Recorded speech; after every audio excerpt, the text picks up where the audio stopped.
It's literally a zoo in here, but we're gonna go for it. So just stick with me. Went to Costco the other day and got a whole bunch of mushrooms. Am I gonna eat this amount of mushrooms? No. What am I gonna do with these mushrooms? Set a few aside because stuffed mushrooms are amazing and we should make some. And my dog is trying to claw its way out of the kitchen. I don't know why.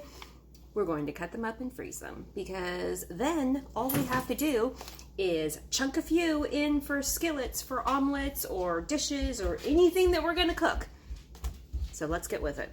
First, we brush off all the little specks of dirt. That's boring. You don't want to be here for that.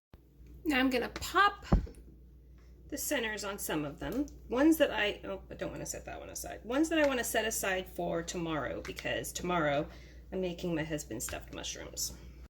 And we're gonna put those in the fridge. Now, mushrooms need very sharp knives. Pre-labeled Ziploc bags. We're gonna start chopping and just put them straight in the bags. I'm gonna tell you right now, I'm not gonna be able to make stuffed mushrooms because my husband ate all of the bacon, or he cooked all the bacon. And what I thought was bacon was an empty chicken bone. Like, why is this chicken bone in a container in my fridge? We're just gonna go with it. I put it where it needed to be and we're gonna chop. Mushrooms are one of the vegetables that do not need to be blanched before you throw them in the freezer. So chop, throw them in the freezer and pull a handful out and put it in whatever you're sauteing. Here's where I'm gonna tell you, you can chop them however you like, however big, whatever size, everything. Because it doesn't really matter, but the end result is you're putting them in when they're frozen to your dish. Or I do. So I try to chop mine in the average size that I would want them in my dish that I'm cooking.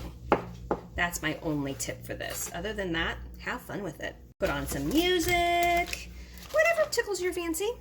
This is all they look like, and then I'm gonna lay it flat in my freezer until they freeze, and then you just chunk off a few and throw them in. I know most of you are going like, I know that, but some of you may not. It's cheaper for me to buy this big package at Costco is cheaper than the actual packages at Safeway. And then I chop them up. It's like 3 times the amount for the same price.